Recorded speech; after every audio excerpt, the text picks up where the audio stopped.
What up, y'all? It's DJ Envy. And I am Gia Casey. And this is another edition of the KC Crew. Welcome. Welcome and Happy New Year. Happy New Year. Hopefully you guys rang in the New Year great and with a loved one. We definitely did. We were actually at the 40-40. Shout out to everybody that came out to the 40-40 night club. We had an amazing time. It was just fun. Just a lot of fun. The weather sucked. The weather completely was nasty, disgusting, and raining. I almost didn't make it out. Yeah, Gia was like, I don't know if I'm going to go out. You this almost is too had to disgusting. fly solo. Yeah, no. But you did come out. I don't feel like putting on sexy shoes and a sexy sparkly dress. Right. I don't feel like getting my blowout rained on, but I went out for you. And we had a good time. And we had a great time. I'm glad I went. Absolutely. So shout again. I think this is like the third time I've done 40-40 New Year's Eve. And people always ask, why don't you go out of town? And sometimes we get offers to go out of town and do other places. But the family's in New York. The kids are in New York. Yeah. And I love the 40-40. And I'm going to tell you why. It's one of the biggest clubs in New York City as far as it's what people know. So we get not only people from New York, but so many different people from out of town that come into New York for New Year's Eve. Right. And they party there. And it's just fun because everybody just likes to dance and have fun and drink. And it's a good energy because that's what people are there for. Absolutely. They're there to enjoy themselves and have a good time. So they take everything in. Absolutely. Yeah. Now, I want to, before we go to the emails, I know we promised you guys that we were going to get into a lot of the emails. I wanted to ask you a question about forgiveness. Where's this coming from? It's something I thought about, and I just wanted to catch you off guard and ask your honest opinion, because I'm sure a lot of couples deal with this. Kind of weird, out of the nowhere comment question topic is this? It's not regular forgiveness. Dude, what are you talking about? Drunk forgiveness. Rashawn. What's so funny? You're ridiculous. No. The reason I'm asking this, do you know why I'm asking this? I have an idea, Why? but I don't think that there was anything to forgive if you're talking about what I think you're talking about. What? I didn't do anything. No, I wasn't talking about you being drunk. See, you automatically think I'm talking about you. Oh, I'm like, I didn't do anything crazy. What are you talking about? Not this time. You didn't do anything crazy this time. Oh, okay. But you were, Gia, how many glasses of champagne did you have? I don't know. We're going to sit here and do a tally? No, the reason I say that is when Gia gets tipsy, she doesn't know anything. Like, she's the type of person. I remember everything that happened. She only gets tipsy or drunk around me because I can take care of her. But like, New Year's Eve. No, it's not because you can take care of me. That's only part of the reason. It's because I have fun when I drink with my husband. Correct. When we drink together, we have fun. Right. So and you take care. I'm not putting myself in any type of situation that's going to jeopardize my safety if I'm with you. Correct. So yes. So, Gia is drinking New Year's Eve. We come back to the house.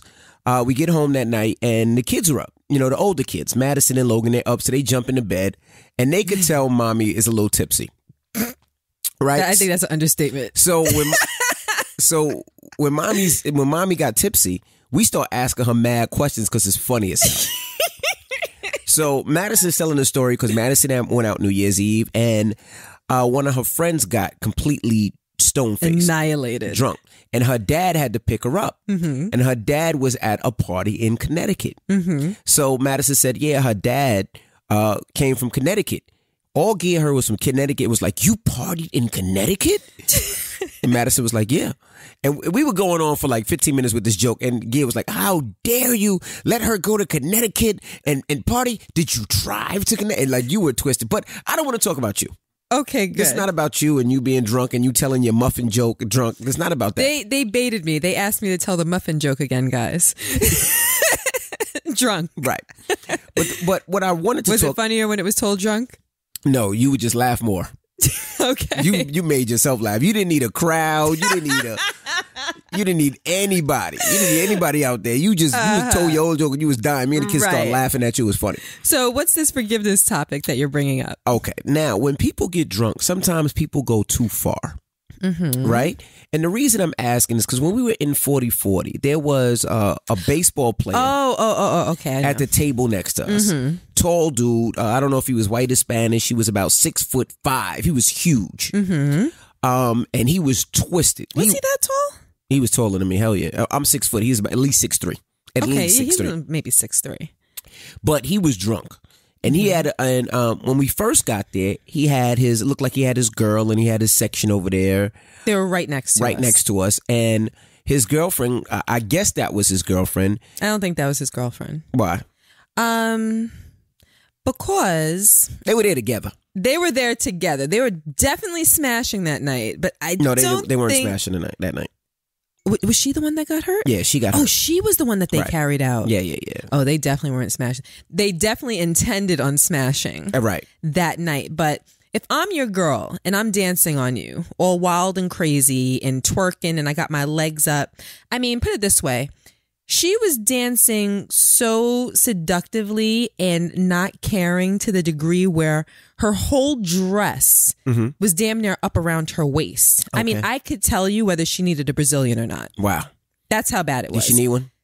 No, she didn't actually. Okay. She all was right. kind of clean. Okay. Right. Yeah. Just curious. But I'm saying that, like, I don't want to see your snatch. Like, we haven't even met yet. Like, I don't want to see your snatch. So if that was his girl, I don't think he would have behaved that way. He treated her like someone that he was probably just going to knock off that night. Okay. Well, she didn't make it to the whole night. What happened was she was dancing crazy. She knocked over a glass. Wait. So her and her friend took off their shoes. They got onto the couch and they started twerking on the couch. Correct. Okay.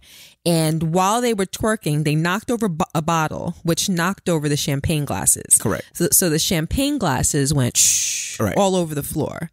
And for some reason, probably because they were so drunk, she got off of the couch. Well, before she got off the couch, my manager went over to her and said, "Look, be careful because you just dropped glass.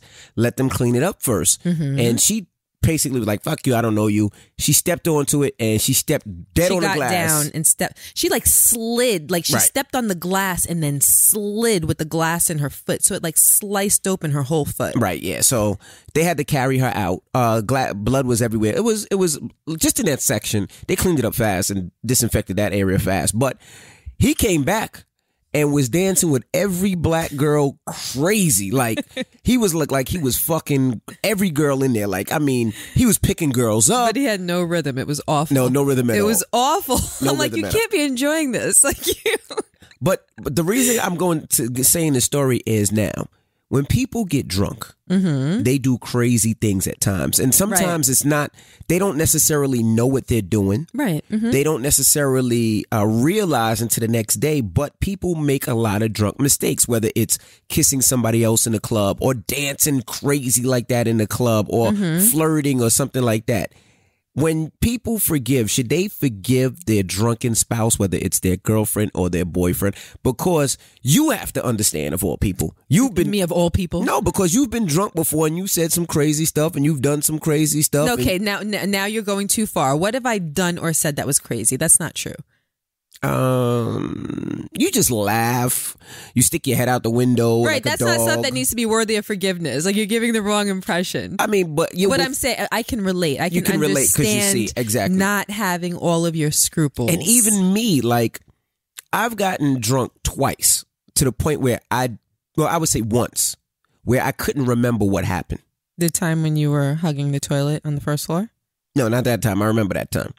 Oh. I'm talking about our baby shower. When you were in the Dominican Republic, didn't you get like really bad? I got really bad, but like not that time. 5 years ago? No, that was way longer than 5 years ago, but not that time. I'm talking about our baby shower.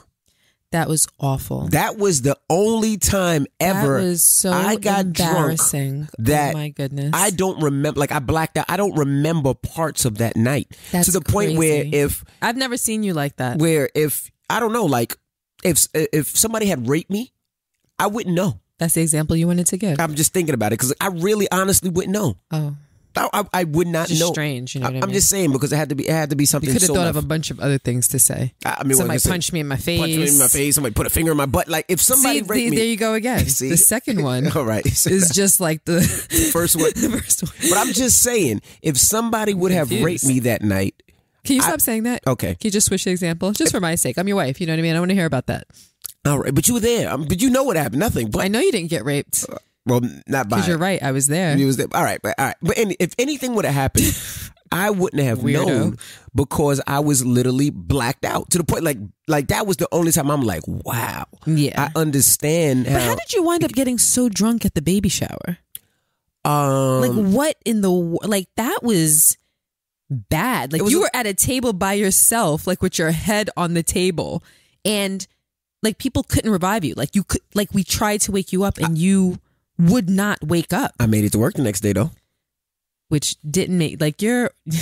See, that goes back to your overly ambitious self. Like, you won't miss work. You won't be late for... Like, it's crazy. Nope. But you know what it was? It was... I guess...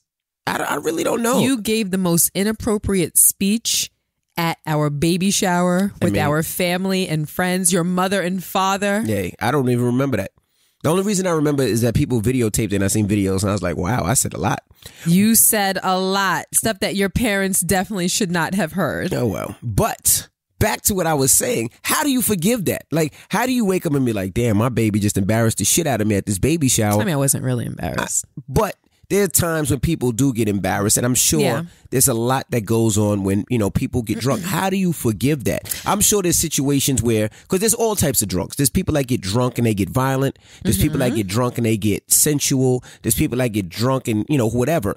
Like, how do you forgive that? Let's say I was the type of drunk that got physical, violent. Like my dad used to say, he stopped drinking because when he would get drunk, he would get mean. Mm-hmm. And he said he just didn't want to be that person anymore. So let's say, you know, I got drunk and then we got into an altercation. I was mean. And let's say I hit you. How do you forgive somebody that gets drunk? If you hit me? Because it's not coming from a place where I don't know. I'm not that sane person. I'm not the person you know because I am, you know, drunk. Well, I don't think that a person gets drunk and starts swinging on people without knowing that they're capable of that before they had those drinks. You know what kind of drunk you are. So if you're an adult, if you're a grown person who probably started drinking around the age of 18, 19, 20, 21, you've had many, many years to assess your drunken behavior. Correct. You know yourself. You know what you're capable of. So now if you come at me at 30 and you drink and you punch me in the eye, then that's a you problem. Okay. That's a you knew that you were capable of this. You drank around me and now I have a shiner and it's not okay. Whether a person forgives in that situation is their business. But what I know is that you knew what you were capable of and you drank around me anyway. So do I want to forgive that? Because I know some people when they drink, they also get very sexy, very flirty, very sensual. Right. So if I'm your wife and I know, I mean, and that's the truth. When I drink, I feel more sensual. Correct. I definitely feel more loosey-goosey. I feel more open. That happens to me every single time. So I know that I'm not a candidate to drink when I'm not around you. Correct. Or when I'm around men that aren't you. So I'm not going to do that. I know what I'm capable of. I know how I feel when I'm drunk. I know that possibly if I have too much, someone can take advantage of me. So I don't put myself in that situation. Never, ever. Right. So if I did and I'm around somebody, and let's just say, you know, it wasn't that horrible. Let's just say I made out with somebody. That's horrible. You said that's not that horrible. Well, I mean, horrible. It's not sex is what I mean. So let's say I'm out with my girls and there are guys there. And let's say my girl has, you know, people back over to her apartment afterwards. We all go. She invites some guys because she's a single girl. And I wind up making out with somebody that night. But I was drunk. You know I love you. You know that my intention wasn't to make out with him. Do you forgive me? See, that's a tough one. Why is it a tough one? I'm going to tell you why. Because what you just said you know how you are with alcohol. This is the point. You know how it affects you. This is the point. So if you're in that situation, why? Exactly. And it all boils down to we know better. Correct. We all know better. And if you put yourself in a situation that you know you won't be able to control or you may not be able to control, then it's your fault for putting yourself in the situation. Once you get drunk, yes, I guess we can all pretty much understand that people act outside of the realm of their normal character. But I think the problem is being in that situation in the first place. You know, but... So then whether you forgive or not is a choice. I think forgive, that people would forgive and then make stipulations for the future. No, I would forgive. Turn your ring off, baby. I would forgive, but I would definitely we would have boundaries. That's what I just said. Yeah, I agree with you, but I'm just saying I would forgive the first time, and even if let's say you got drunk and you hit me, I would forgive the first time. I would see how bad the alcoholism is. Now it's alcoholism. I'm saying because some people do but this. That's not alcoholism. No, I'm not saying. I mean, if it's just one time you got drunk, you're not drinking again unless I'm around. But now you turn off your ringer. I know that's Madison. You just gonna because she just texted me. I didn't answer. She texted you. Just text her back. Okay, she's just letting us know that she got to the deli safe and sound. Yeah, hold on. Let me text her. So while he's doing that, we have a thing with Madison. As you guys know, she's a new driver. So whenever she goes anywhere, she has to call me when she gets to every single point because she's finally allowed now to drive places by herself because between November 13th and today, which is December 2nd. January 2nd. Oh, that's what I meant. January 2nd. Up until about a week ago, I wouldn't let her drive anywhere by herself. So she would drive to school in the morning and I would be shotgun. And we would go to school together. She'd drive so that she can learn the route and learn the highway and learn the merges and the exits and everything.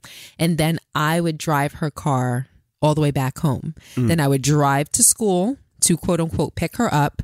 She would hop in the driver's side and then she would drive us back home. So I was doing that to and from every single day just so I can really assess how she drives on that specific route because her school isn't nearby us. Right. So she did great with that. So after several weeks, I told her that she can drive to school by herself. Right. So she started doing that. She did well with that. So then I started letting her drive to her friend's house by herself, even though her friend might only live 5 or 10 minutes away. So now that she's driving by herself, anytime she goes anywhere, even if it's Target, she has to call or text to let me know that she got to Target okay. And then if she's going to the mall after that, she has to call or text when she gets to the mall. So absolutely. Right now, she literally just went to the deli, which is like half a mile away. Yeah, so she was just texting me to let me know. I didn't answer since she texted Rashawn. Yeah, she just said she got there. She wants to go to Target. So I said it's cool. She wants to go to Target. She wants to go to Target. Yeah. Target's her second home. I know. So anyway, back to what we were saying. But I always see me DJing so much, I always see a lot of couples arguing in the club. And it's always, you could tell one had too much liquor. One might have flirted with somebody. One's eyes might have been, in the club too much, and they always get into an argument, and it always is nasty. So I was just thinking, well, yeah, it's going to be nasty. But do you forgive that person? You slap another girl's ass in front of me, yeah, it's going to be nasty. But do you forgive that person the next day and say, hey, I know you were drunk? But you were saying you would forgive, but you would set boundaries. I would have to set boundaries. Okay, you were drunk. Okay, I know that's not who you are. I hope that's not who you are. But let's nip this in the bud right now. You don't drink unless you're around me, or you don't drink unless you're in the vicinity at home. And that's what we have to do to make sure that we're on the same page. I think forgiveness is understandable after the first time.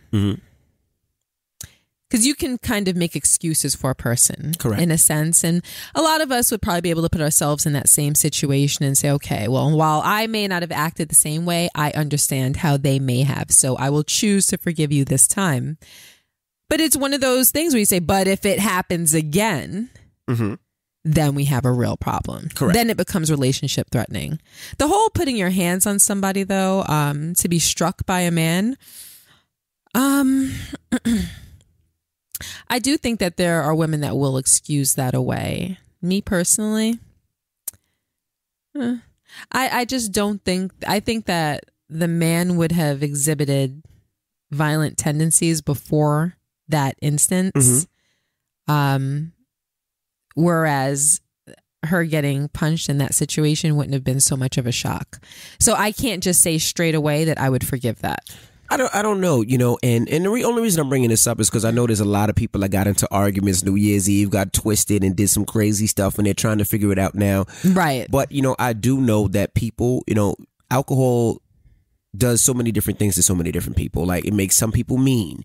It makes some people violent. Makes some people happy. It makes some people happy. It makes some people happy. laugh. Makes some people dance. It does so many different things to people, but I would hate to see a relationship destroyed because a man or woman had too much to drink and they couldn't hold their liquor and did something stupid.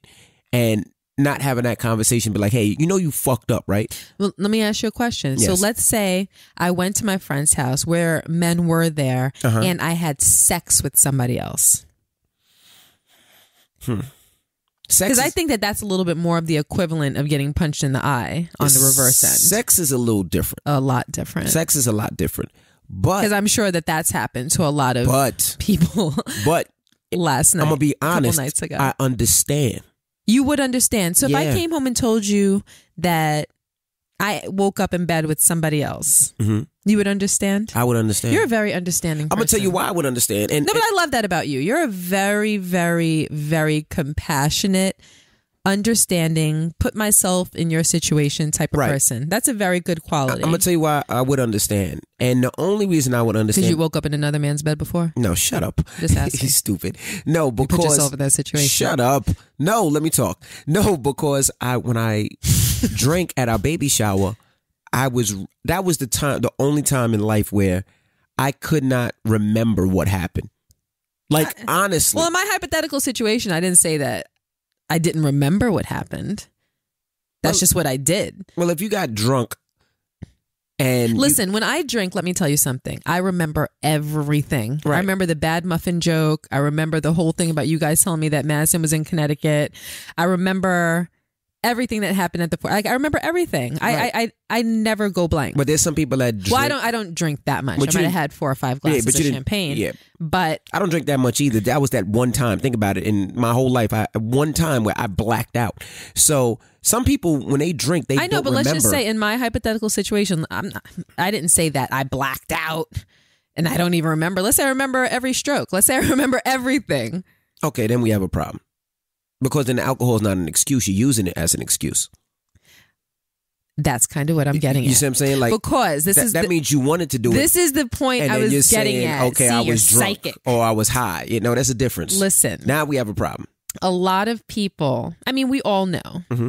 A lot of times, like when you drink, oftentimes it allows you to be the person that you kind of want to be. Correct. It gives you the courage to say the things that you really want to say, to act the way that you want to act, because you kind of feel like you have a force field. Correct. You know, like people might be judging me, but I don't care. Right. It's like this no judgment force field, this no care force field. You do what you want. You say what you want. You act out how you want. Like, I don't know. Like I said, I become more sensual. Right. Now I'm a sensual person by nature, but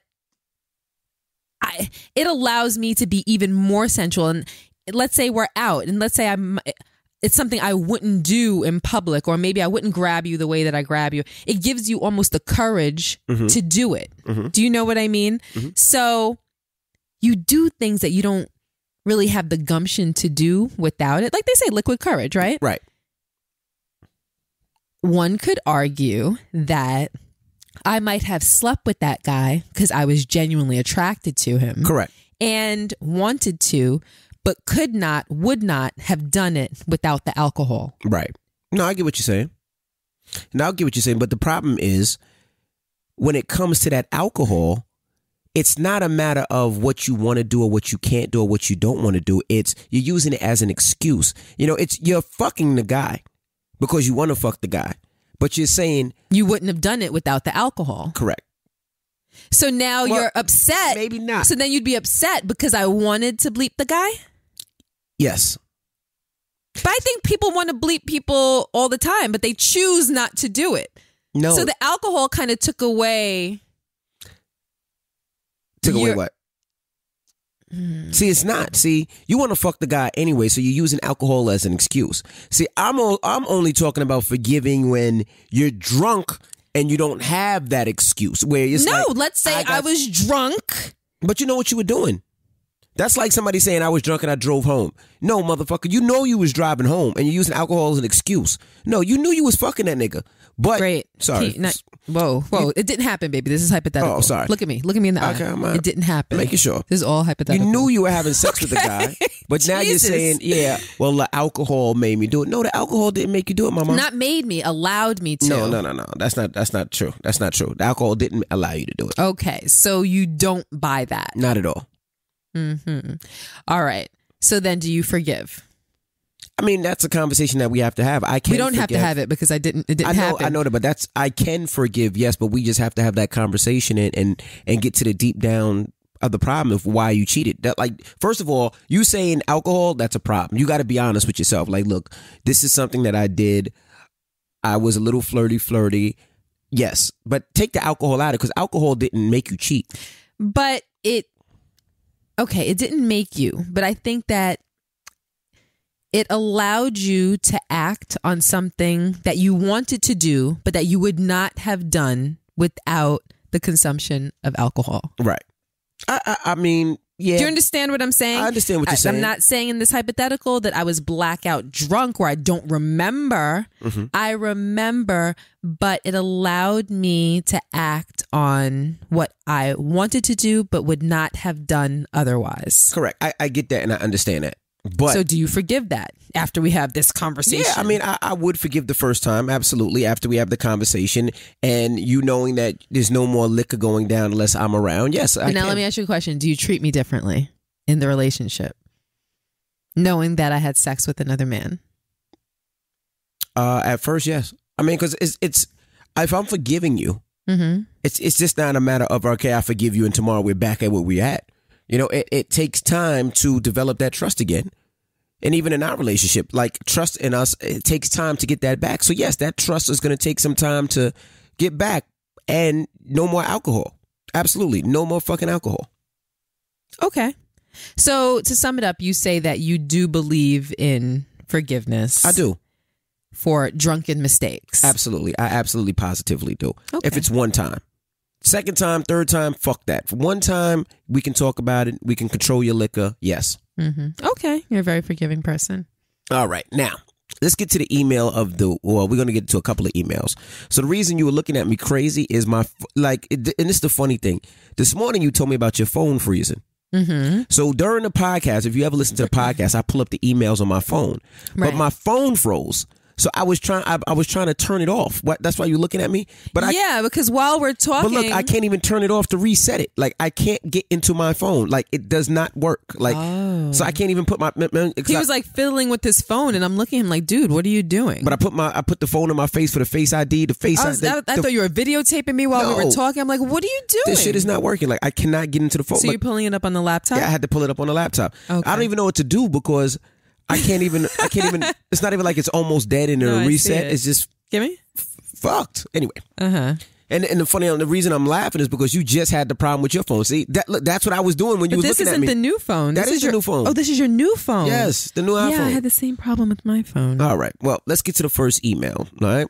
I pulled it up on the laptop. Okay. That's why you were looking at me funny, but I was trying to reset the shit and couldn't reset it. Anyway, let's get to a couple. Hey, hello, Gia and Envy. My name is Chloe. I've been married for almost 3 years. We purchased a house last year and my grandmother moved in with us. But now my husband and I are feeling like we can't really enjoy our space of our home because I have grandma living with us. How do you think I should tell her that I want her to find her own place? I don't like the way she makes my husband feel in his own house. He opened up her home to her to make him feel more comfortable. Now he has to walk on eggshells around her, which is not fair since we are paying the mortgage. Please help me. Can you guys also come to Chicago and do a segment? That would be awesome. What up, Chi-Town? What up, Chloe? So, Granny gotta go. Granny gotta go. They've only been married for 3 years? Yeah. Granny gotta go. Granny gotta go. I mean, no disrespect to Granny. You allowed her to come in there, but if she's more of a problem and a hindrance and really fucking up your chemistry and the shit that you're zen in your house, Grandma gotta get the fuck out. No, but it's also... And it's not like she has dementia where she can't... It didn't seem like Grandma had a problem.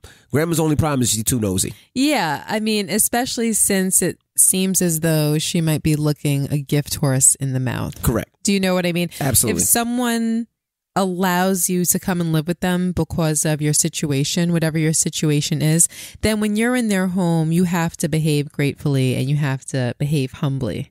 You can't get into that space and then start asserting yourself because you have the grandma title. Absolutely. You have to respect the space. Now, if the homeowner, the husband, is feeling as though he has to walk on eggshells around Granny, then there's a problem. Absolutely. Granny should say, you know what? I'm going to go out of my way to be a help and to make it convenient for them to have me here. Instead, she's doing the opposite and basically, taking her position in the family and kind of throwing it in their face. Absolutely. Where he doesn't feel comfortable in his own house. And if he's not comfortable, then that's going to play out in their relationship in other ways. Maybe like an underlayer of resentment that her grandmother's there. Yep. Exactly. And it can just it's going to throw a monkey wrench in their relationship. I agree. So I think that the grandma would have to understand, like, Grandma, we're still considered newlyweds, and you being here is creating a problem in our relationship. And I don't want things to start to happen that I won't be able to undo. Maybe we're arguing more, or, we're not enjoying each other's company as much because there's this thing there and he doesn't feel as comfortable to talk to me about it because he knows that I'm sensitive about you and you're part of my family. So I think that it would be best if maybe we find you a different living situation. I'll help you. I'll do whatever I can. Maybe if Granny has a financial issue, maybe she can help with her financial situation a little bit, pay a portion of the rent to ease her out of their house and then to ease Granny's situation a little bit. But the bottom line is your relationship has to come first, unless Granny is sick and you're taking care of her or something like that. But you didn't mention that in your email. So yeah, get Granny out. And then, the other thing I would say is just do shit Granny don't like. If she's allergic to dogs, get a dog. Come on, Rashawn. If she's allergic to cats, get a cat. You and this bad advice. If she's allergic to seafood, just start eating mad seafood. Just do things to piss her off where Granny wants to leave. So it's uncomfortable for Granny. So it's uncomfortable for Granny. That's so not nice. All right, let's go to the next email. We're going to go through them fast so we can get a lot on. This is need advice badly before I make a mistake. Hey, DJ, MV, and Gia, love you dearly. I love your podcast. You two are very inspirational to me. I need some advice. I got engaged last year. You're just going to let your other phone ring? You got two, right? I know. Sorry. Sorry for this lack of professionalism, people. It's live. Okay. Now, I got engaged last year. What I thought was going to be an easy 2 years planning and excitement. Hasn't been. Nothing but stress and arguments. My fiance knew I wanted to have a wedding. He doesn't want the ceremony. He kept giving me a lot of pushback. Then I found out he kept a secret from me. He used to be married. We've been together for 6.5 years before we were engaged, and he never told me. In fact, his ex sent me a message on Facebook telling me this. So he never had the balls to tell me. I've never been so hurt and betrayed ever. Mm-hmm. We have sort of worked it out, but he wants to move on from it. Of course he does. I don't think he really learned his lesson that he could lose me. I think I made it easy for him.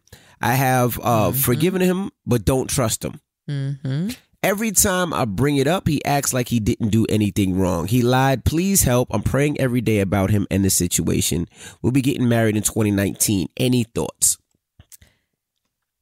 I just want to start by saying this. You have to be wary of a person who can hold that magnitude of a secret from you. Yes.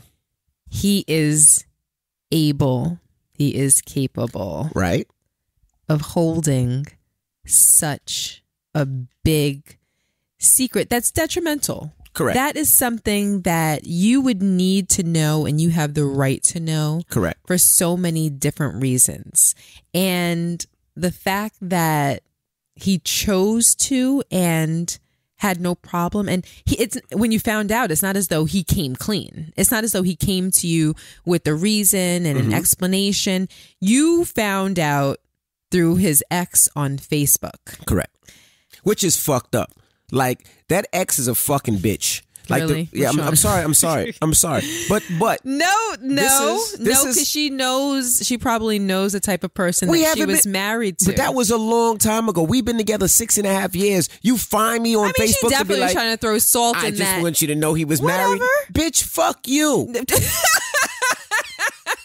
Like, go back to your fucking miserable ass life. You gonna look for me on Facebook and say you knew he was married? Regardless of the ex's intentions. Fuck you. It's a. I'm sorry. Go ahead. Am I lying? You just gonna call me out the blue? You know he used to be married. Regardless of her intentions, what that got to do?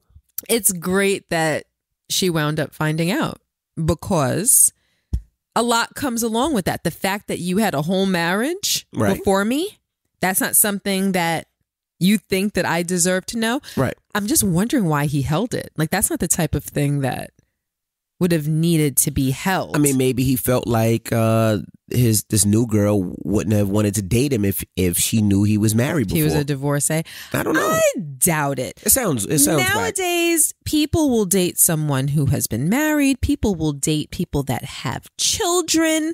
I feel as though anything goes nowadays. It's not like I feel it was 20 years ago where, you know, if you've been married or if you have kids or if you have... No. Now, I think that most people are more open-minded than that. Right. And if they find someone that they think can potentially be their soulmate, they will date them and see how it plays out. I don't think there's any reason why he could have or should have held that secret. But the fact that he did, and he probably would have held on to that secret until it came out organically on its own, that would scare me. Yeah. Not to say that it's not something that eventually could not be worked out or not be forgiven. Mm-hmm. Depends a lot upon his reason, etc. But that would scare me, and I would feel as though I was getting in bed with a person that's not trustworthy and could hold even greater and more detrimental secrets from me if it suited him. Correct. See, because that's a selfish act. Mm-hmm. For whatever reason, he felt as though it suited him. And he said, you know what? Out of pure self-motivation, he said, I'm going to keep this secret to myself because it works for me. Correct. Which isn't the type of attitude or mentality that I would want to go into a marriage knowing that my potential husband has. Right. You know, the only thing with that is these are lies that people can find. You know what I mean? It's like documented. Right, yeah. And can find easily, you know? It's not like there's my version and her version. Correct. There's only one version. Right. It's not like Mother Trucker, we were married. It's not like she hit him and be like, I just want you to know he was engaged. And yes. He'd be like, I ain't get engaged to that bitch. She lying. You know what I mean? Right. She bought that ring. She bought that ring. But the fact that you got married, like a whole marriage. Yes. Unless it was something where it could have been. Mm-hmm. But I don't think she would be mad. But let's say, you know, they went to Vegas and got married and realized that was a stupid mistake, and then, you know, got divorced right after. Mm-hmm. Then that's something that I would say, okay, yeah, he didn't have to tell me. No, he still would have had to have told you. It should have came up in a funny story segment of their relationship. Oh, you know what I did one time?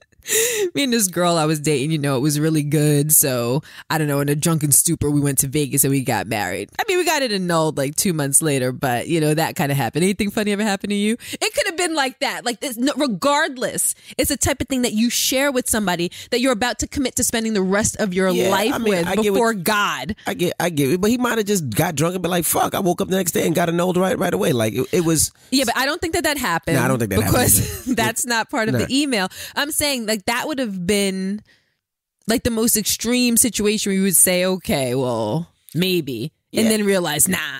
I mean, I would say one thing: guys are stupid, right? And we do a lot of stupid shit, and women aren't. Not as stupid. So you think that's just it's just inherently men are just stupid. Like there is no way that you would say, okay, like how you can even hide a marriage and say, okay, I'm just not going to say anything. Like it's never going to. That's like out. Me getting locked up and be like, no, I never got locked up. It's documented. You can find that out somehow, some way. It will pop up if need be. Right. Just like saying, I don't have any kids, and you got kids, and you're on a birth certificate. Like it's going to come up, you know, sooner or later. Just right. Might not be today. It might be 4 years, but I mean that would be a problem with me, and we would have to have that conversation with Lion. And you always want to have a conversation. Yeah, no, we would have to have that conversation. We have to have several conversations about Lion, and then not only that, it's. And I don't want to tell somebody not to get married or, you know, I know they're supposed to be getting married in 2019, but me personally, I would hold up for a little bit. Until what? I don't know, until I feel comfortable, because obviously she's saying she's not over that problem. And, you know, every time she brings it back up, he acts like he did anything wrong. Can you address that? What's that? Like he didn't do anything wrong. Can you address that? Because I have a big problem. And I'm going to say it's usually women. I find that it's usually women, like based on like the emails, based on friends that I've had, based on friends that I have, based on stuff you see on TV. I find that it's usually women that are victims. I'm going to curse people of the mind fuck. Right. And that bothers me to my core. You've tried to make me a victim of the mind fuck in the past. And it's one of those things where people, because I mean, men are victims too. I just find that women are more so, that people kind of have to stand up and be like, this person's trying to mind fuck me. Yeah. Like you. So I bring up the fact that you used to be married and kept it from me. And you try to mind fuck me into thinking that it's not that big of a deal. And why am I bringing up old shit? No.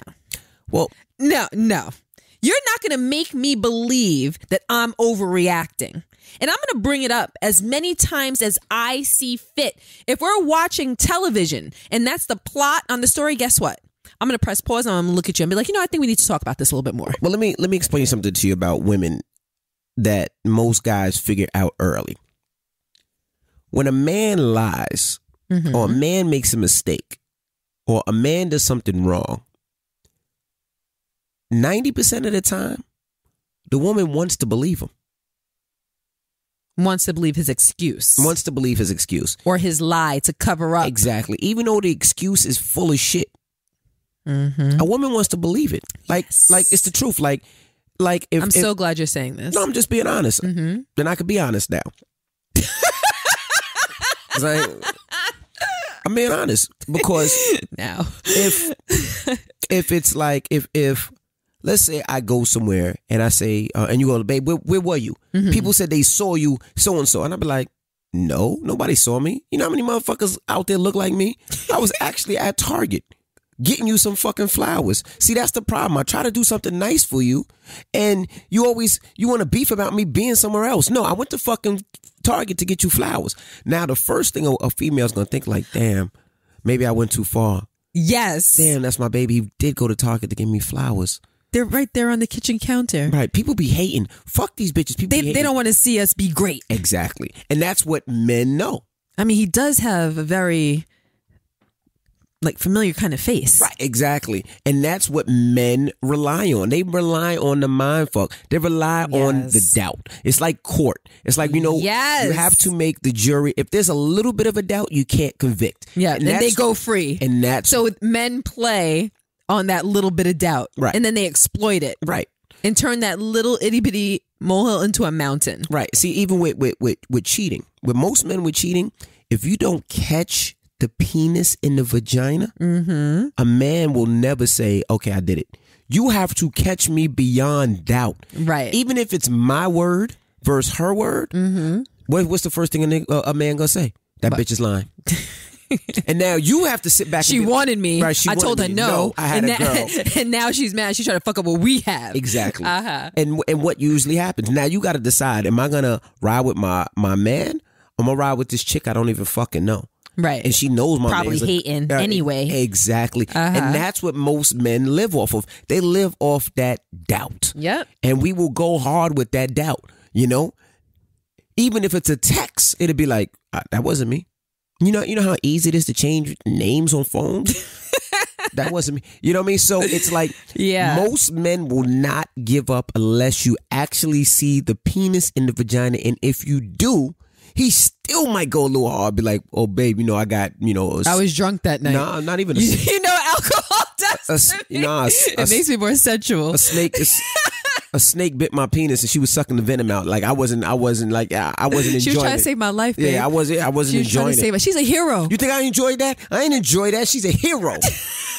But that's... You should send her a thank you letter. Because if it wasn't for her, we wouldn't be here having this conversation right now. Absolutely. And she'd be like, maybe I should... I'm gonna go to Papyrus right now and get her a card. But that's what men do. Yes. But that's what we do. Yes. And we know that most of the time you're too what's the word I'm looking for?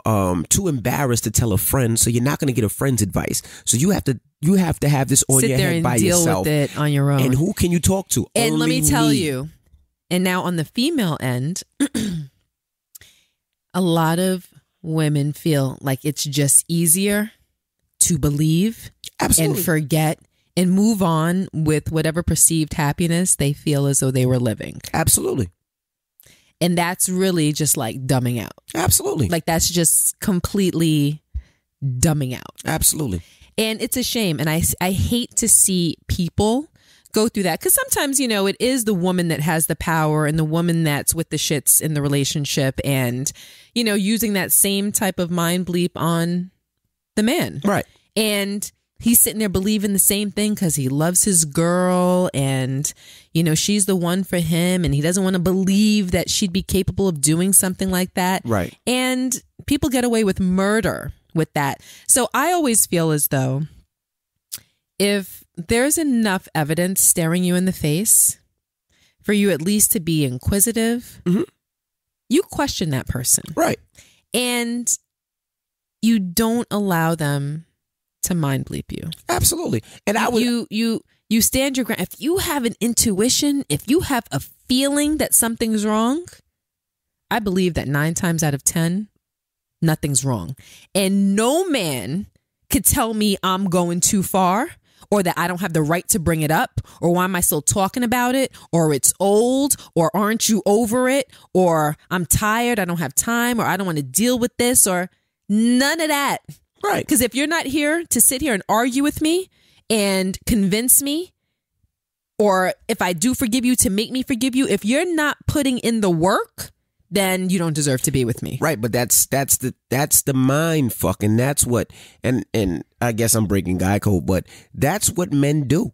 You know, I've done it before. I've been like, I know you're fucking bugging. Like, like, why you always ask me this? You always want things to be negative. I just want to be positive. Yes, fuck that shit. You always want to be negative. Right? I just want things to be positive. But we gonna sit here and be negative together. But what that does is it just puts that in your mind. Be like, damn, am I negative? Am I negative? No, but not me though. Am I trying to be negative? I'm gonna. The more that you push against, the further I'm gonna take it. Right, but I'm just telling for women out there, that's what a man will do to make it so he doesn't have to have that problem. So for you, mama, I know you're thinking about getting married for 2019. Don't rush it. Don't rush into things. Figure that out first. You be comfortable first. And that's for anybody getting married or anybody getting engaged. You feel comfortable first. You don't have to rush shit. Like, Gia tells all her friends and people that she doesn't know, if they are getting older in age, if they're 30 years old, Gia be like, freeze your eggs. Not 30. Well, whatever like the age is. 34. But 35. freeze your eggs. Like, don't rush. Make sure you're in a nice situation. Make sure you're in a good situation. Be confident. Be comfortable. Make sure the communication is there, because you don't want to just be like, well, I think I'm doing this because people want me. No, you have to be happy. The same way, like, it would be easy for these people in these hypothetical situations that we're talking about to look the other way and to allow themselves to forgive and to move on because they just want to continue with their perceived happiness. I know it'll probably be just as easy for you to just forget about it because you're so excited about planning a wedding, having a husband, and planning a future. It'll be easy. Like, all right, let me just go to these venues. Let me pick out these flowers and go dress shopping, because all the hype and the excitement and the happiness attached to that.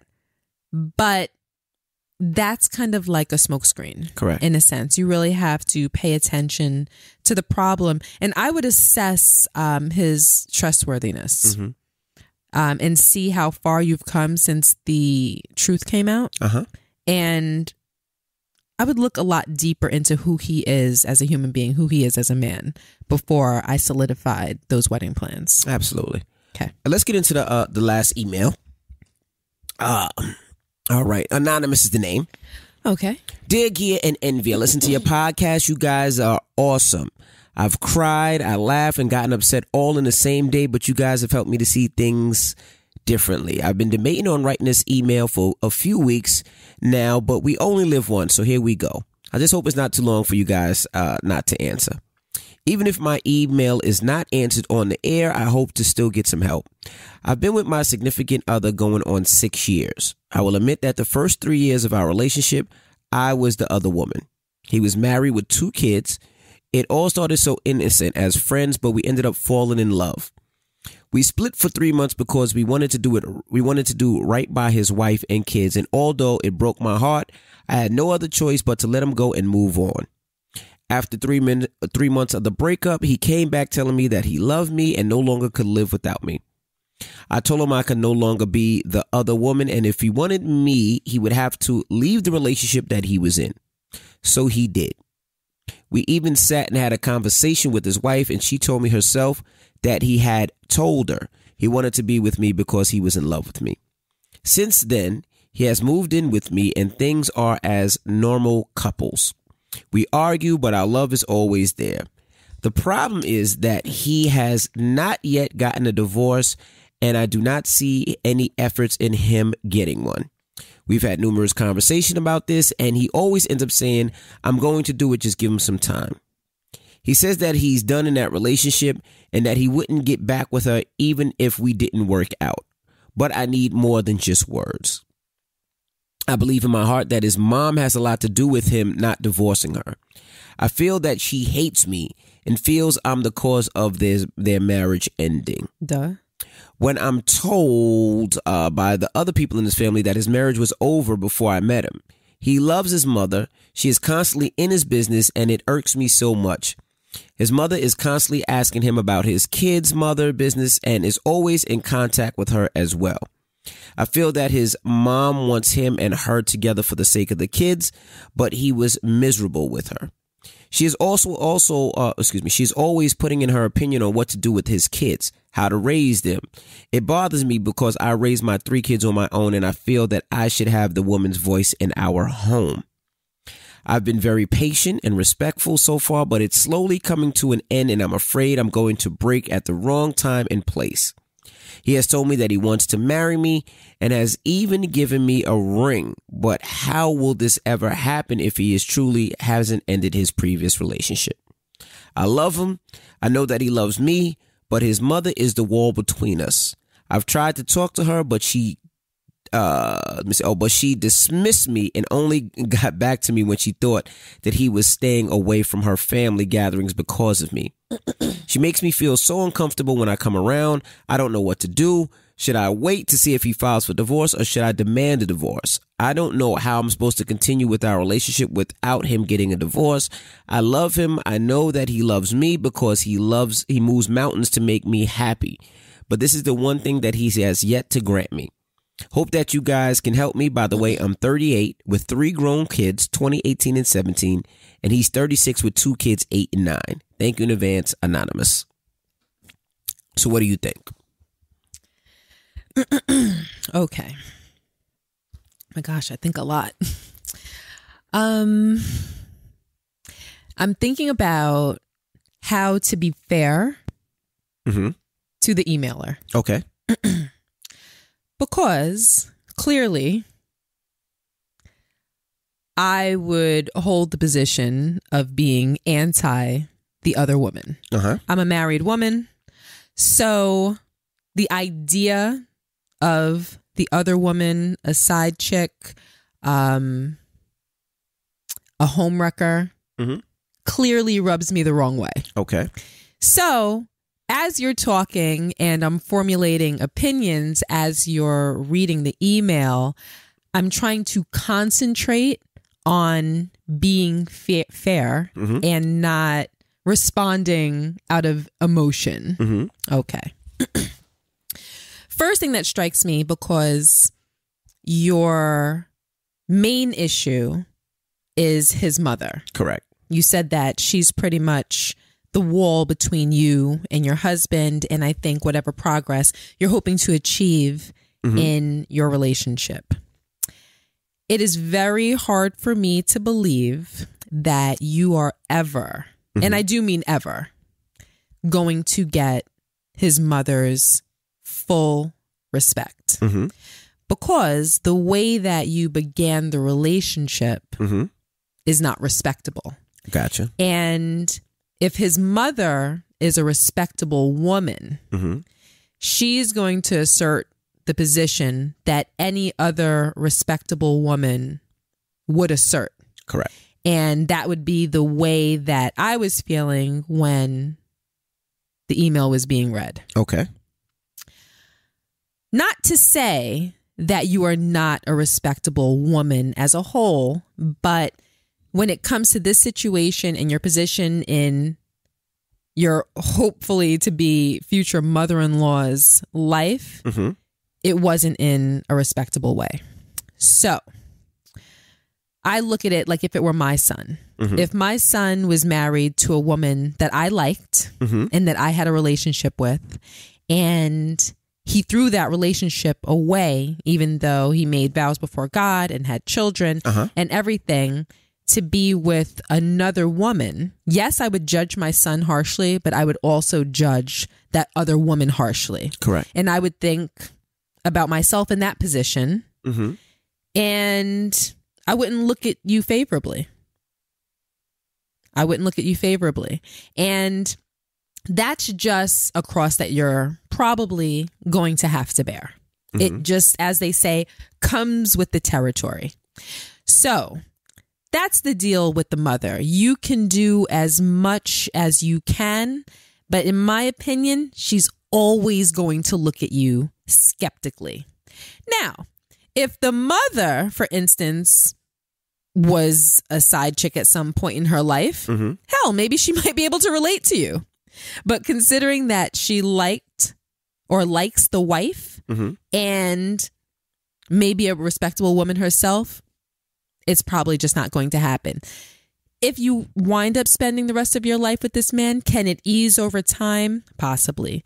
Can you begin to win her over to some degree, or, you know, get her to a point where things aren't awkward or as awkward? Possibly. But the way that you're describing it doesn't seem as though there's a whole lot of hope there. You said she only reached out to you or communicated with you because she felt as though you were keeping him from the rest of the family. Correct. So I guess the proof is in the pudding. You're kind of being told what it is. And she has no problem letting you know that she doesn't really bleep at you like that. You know? And I think that I would feel the same way towards a woman that was in the same situation with my son. Now, let me say this. Now, you know, they were in a relationship. Now she's saying that the relationship was over and that she was friends and it turned into more than friends. Now, she made a mistake by not allowing that relationship to end first before they got into that relationship, right? Right. But things do happen. They were friends. They weren't going as dating. They could have just been chilling, and then one night something happened, which happens. But if that happened, she should have said, I'm having feelings for you. You have feelings for me, but you have a situation you have to control and take care of first. Right.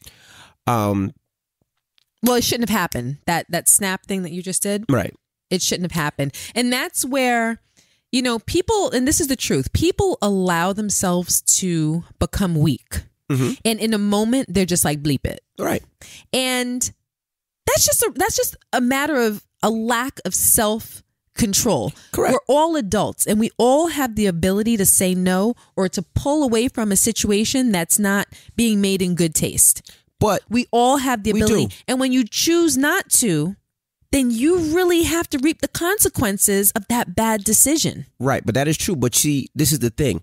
We don't know what things happened. Don't just happen. It does. And I'm explaining no, it to you. doesn't. I'm explaining to you. If me and my wife are going through problems and we're about to break up and you're my friend and I don't look at you as attracted to you. You're just somebody that I talk to. First of all, I'm sorry to interrupt you, but I don't even buy that.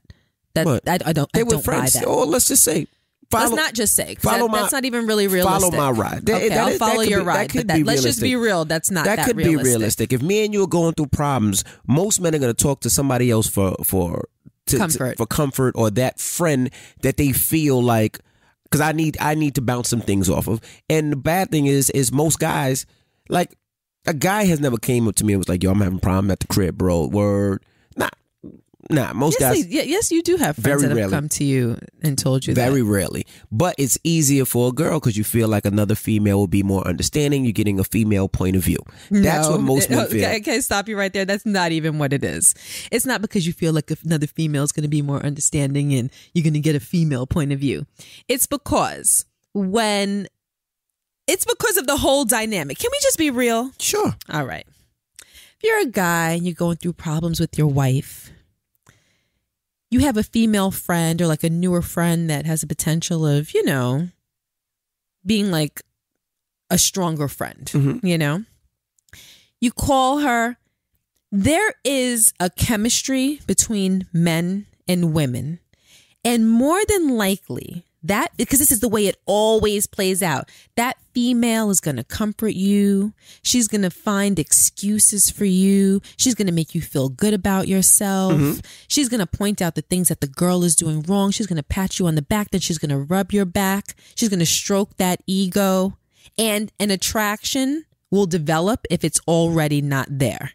You are not going to reach out to someone that's like a newer friend unless there is some resemblance of an attraction there, unless it's your sister, your cousin, your friend from high school, your friend that grew up on the block with you, unless you're reaching out to a female that you've known for some time that you're trusting with your business. If you're reaching out to the friend at work or, the girl that met you at the club that said, we could just be friends. No, not that. Whoever, or let's just say it's somebody at work.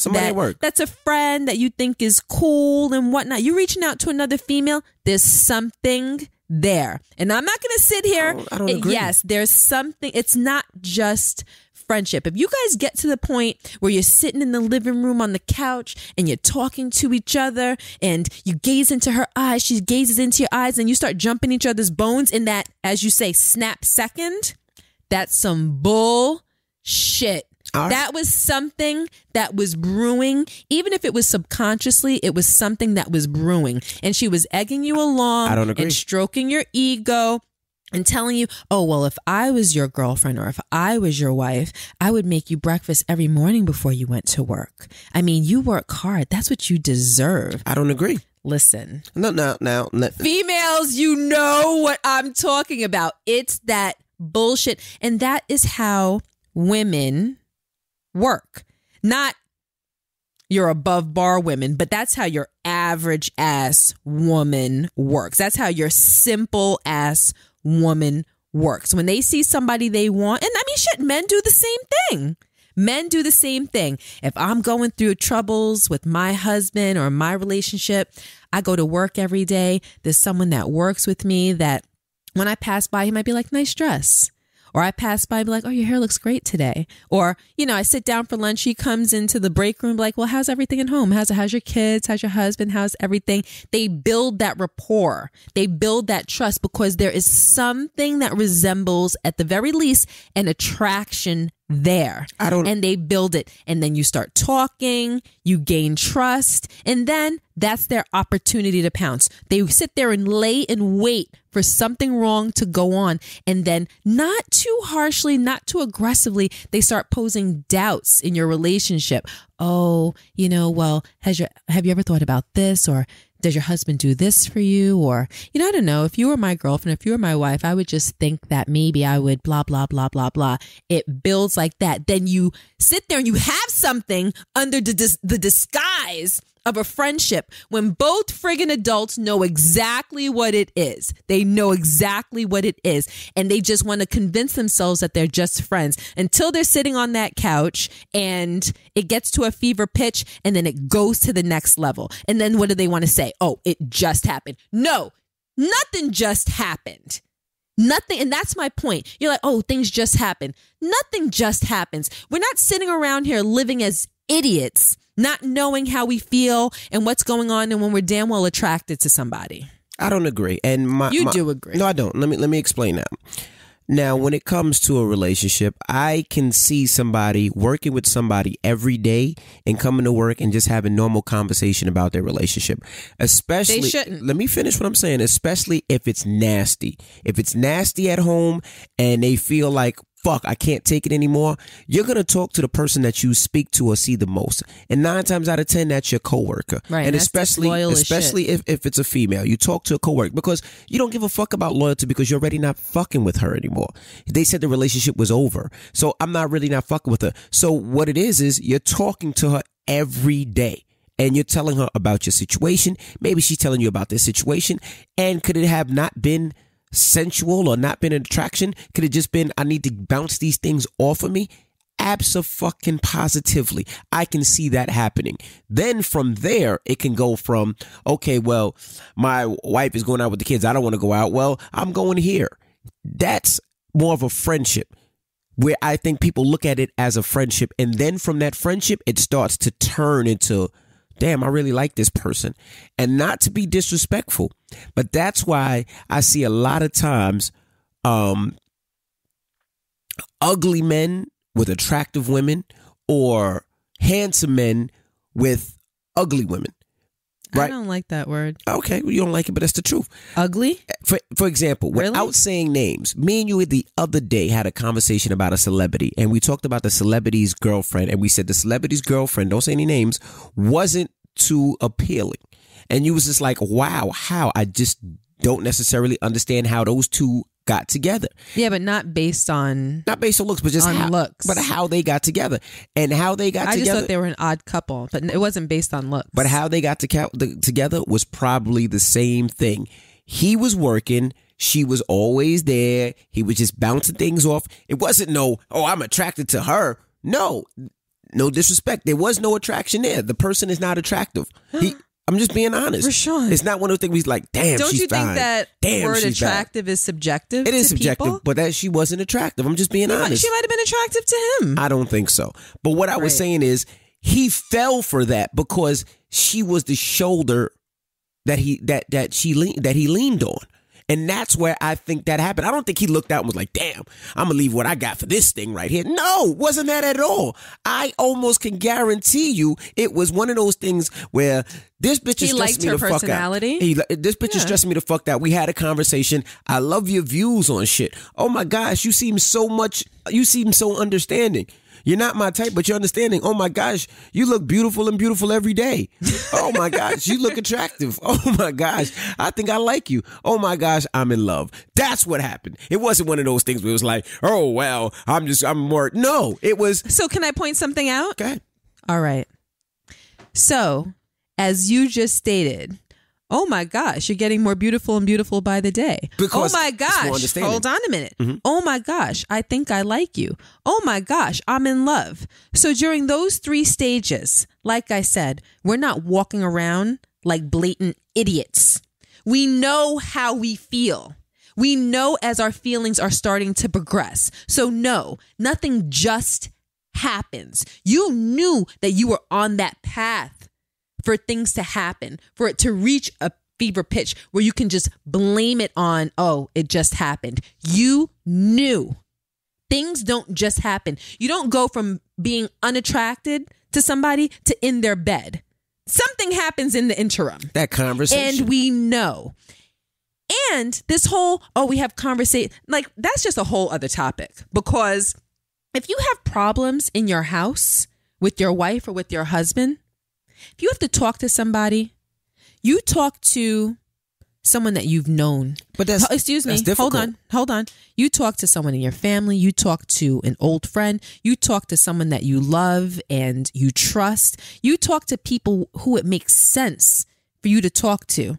Yeah, that person at work might have a good opinion. Do I think it's a good opinion? No, not necessarily, because I think that more often than not, I'm not going to say all the time, more often than not, that person might be looking at you as an opportunity for them to get something that they may be interested in. Uh-huh. But I think that it's disloyal to go to work and talk to a coworker of the opposite sex about what's going on in your house and throwing your husband or your wife under the bus, even if you detest them. I agree. Because you're still married.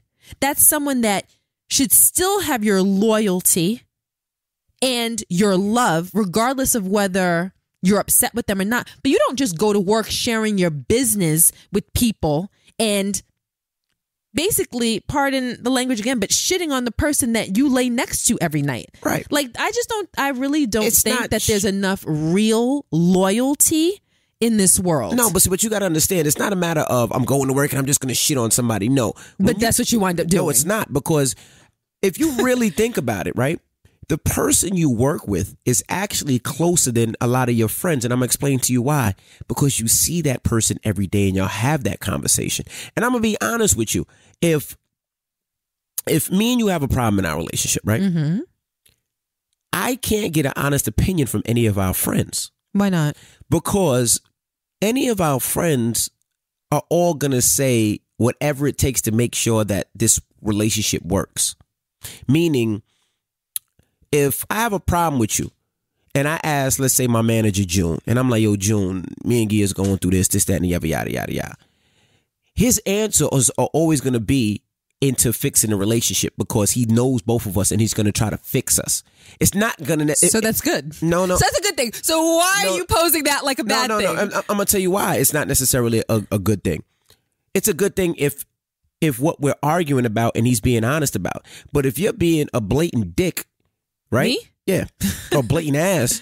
He's not going to be like, well, Guy's being a dickhead, No, he's not. Why wouldn't he? I don't think he would, because I think he would. He always, I think, in my opinion, and I think your friends too, always want to fix the relationship. He's not going to be like, yo, that bitch is bugging. Fuck her.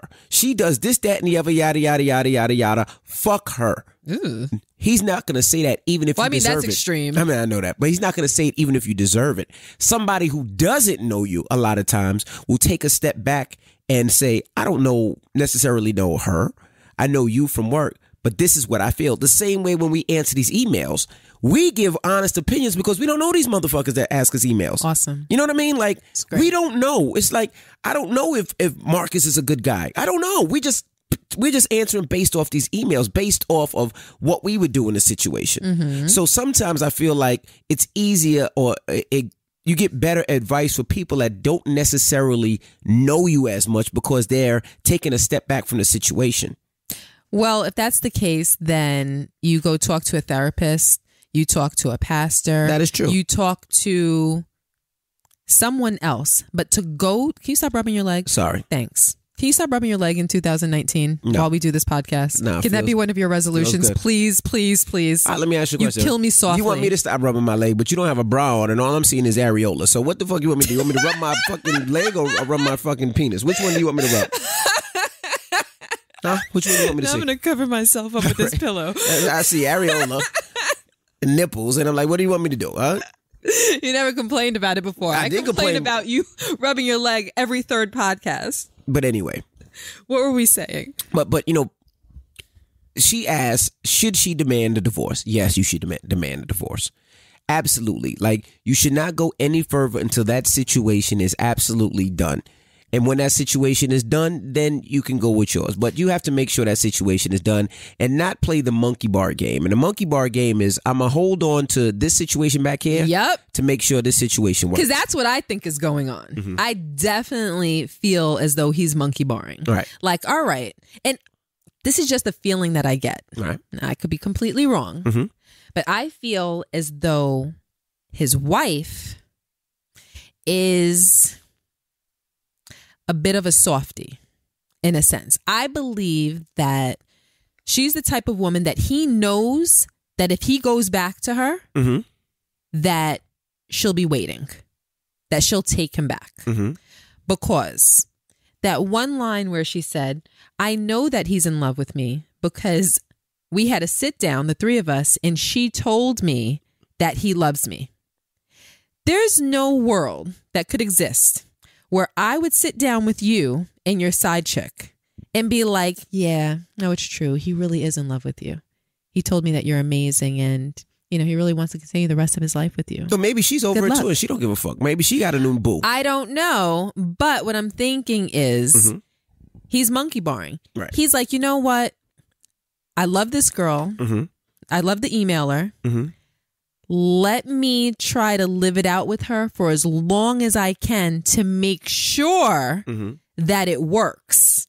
And if it doesn't, I know I have a place to go back to. Mm-hmm. Even though he told her that even though he told her that I was miserable with her, even if we don't work out, I would never go back. But you also kind of have to ask yourself, what do you kind of expect him to tell you? Right. Like, there's a certain kind of dialogue that men will have with their side chick or the other woman. Mm-hmm. There are things that he's going to tell you to keep you there, to keep you happy, to keep you satisfied, to keep you drinking the Kool-Aid. Correct. Because even though both of you are wrong, he has you in an unfair position as well. Correct. You know, he's holding on to one relationship, to one set of marriage documents, and he got you sitting there too. So he has to tell you everything that he has to tell you to keep you sitting there waiting on him. Correct. So men are going to tell you, oh, you're amazing. You're awesome. She doesn't do this like you. She doesn't do that like you.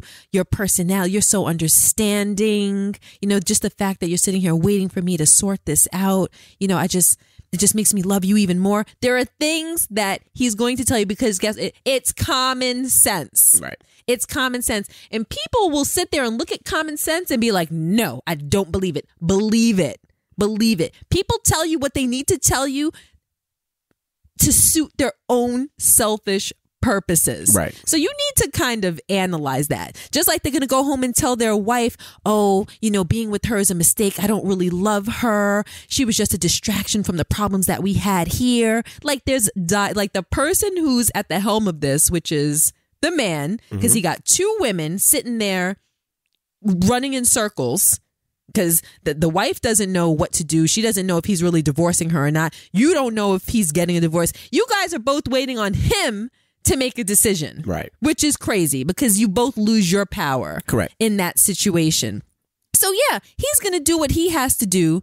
And whatever he has to do is going to be self-motivated. So you just have to really be aware of that. Absolutely. And I agree. And like I said, make sure that you demand and not just let him get away with, oh, I'm just going to do it when I want to do it. No, that doesn't work like that. If you guys want to move on and want to continue their relationship and maybe get married, he has to take care of his past first and make sure that he gets that divorce and that he focuses on his future.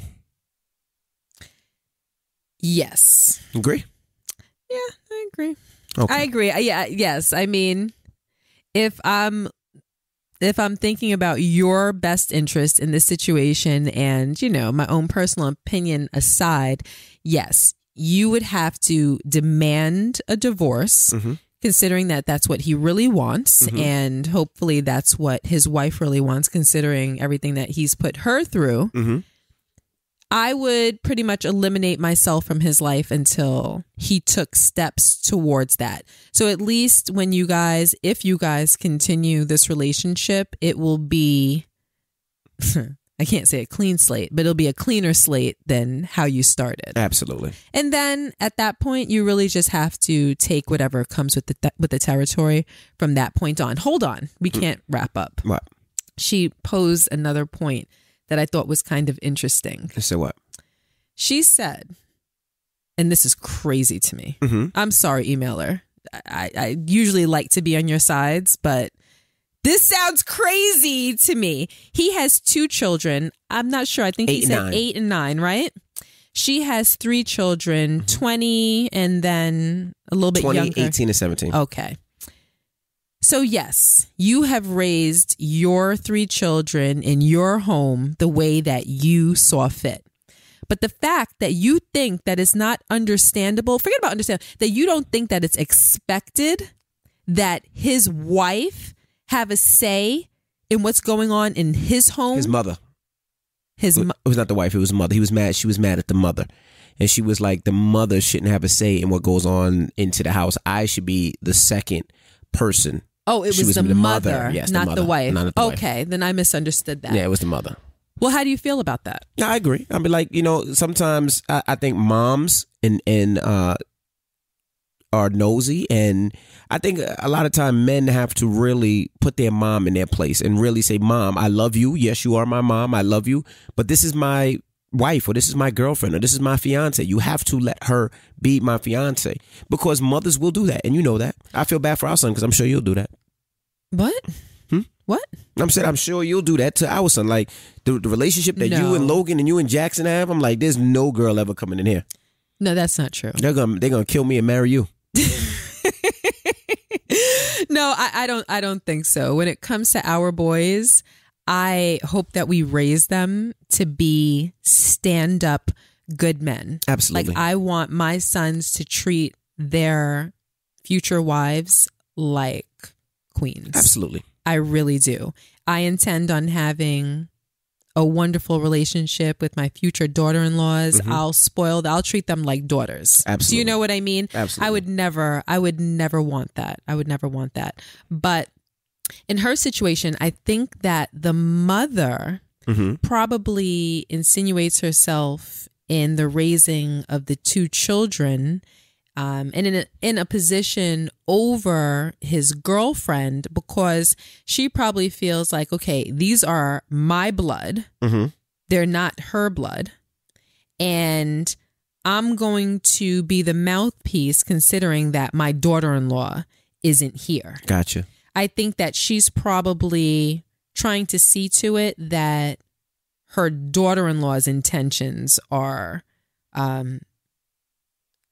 coming to the surface. Correct. As opposed to the girlfriends. Right. And I just think that's because the mother-in-law has a resentment towards the girlfriend. Gotcha. Do you know what I mean? So I really think that that's probably what's happening. And yeah, she probably does want to be a little bit of a pain in the ass to the girlfriend. Probably You know, upset that she felt like you messed up a nice family. So you got to understand that as well. Yeah. Okay. All right. All right. Well, it's time to get up out of here. I know a lot of people will be mad because this podcast went over an hour. So I'm sure you think they'll be no, I'm Rashad? just joking.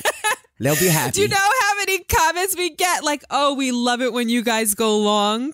I mean, I always go long. You know what? I wanted to suck that back in as soon as I said you that. know I was gonna say it. Okay. Hold on one second, guys. What's up, Maddie? Hi, Daddy. What's up, babe? Do you want anything from the healthy food market? Just bring me back a juice and mango pineapple. Just a juice, like you want ice in it? The mango pineapple that I always get. No, she's not at I Boca. She's at the healthy food market. So is it like a smoothie? Oh, where are you at? You at the green guys. spot next to the bank? Voicemail. Yeah, I'm gonna go there right now. You know what I get? Just get the pineapple. They make it with pineapple juice and mango. So just get that for me. Tell her to get me the So strawberry it's like protein. a juice, not a smoothie? It's a smoothie. It's a smoothie. They make it a smoothie, baby. Okay, and does Mommy want a Miami Vice? Yeah, tell her yes. She said yeah. Okay, and I don't know if I can get the medicine. I just tried to get it here at Target, but I had to be 18. Oh, I forgot about that. You need medicine. All right. Well, try Rite Aid. If Rite Aid doesn't do it, then I'll go and get it for you. Okay, and I'm also gonna go to the deli right next to Rite Aid. Do you guys want anything from there? No, baby. You want anything from the deli, babe? Okay. No, I'm good, baby. No, all right. Oh, Maddie, tell them to make mine extra sweet. She said make hers extra sweet. Okay, does she want extra strawberries? Yes. Yes. Strawberries. Okay. But you have to see them put it in, because they'll tell you that they're doing it and then they won't actually do it. Oh, no, they always do it, because yours is, I don't get extra strawberries. Yours is always more All red right. than All mine. right, gotta go. We're on the podcast. Say what's up to the podcast, people. Oh, what's up, everybody? All right, baby. Bye. Sorry, love you guys. Bye. Yeah, but anyway. Baby, I have to go. I have to take this phone call. All right, it's time to wrap up. But we'll see you guys next week, all right? I'm DJ Envy. And I am Gia Casey. And that was another edition of the KC Crew. Toodles.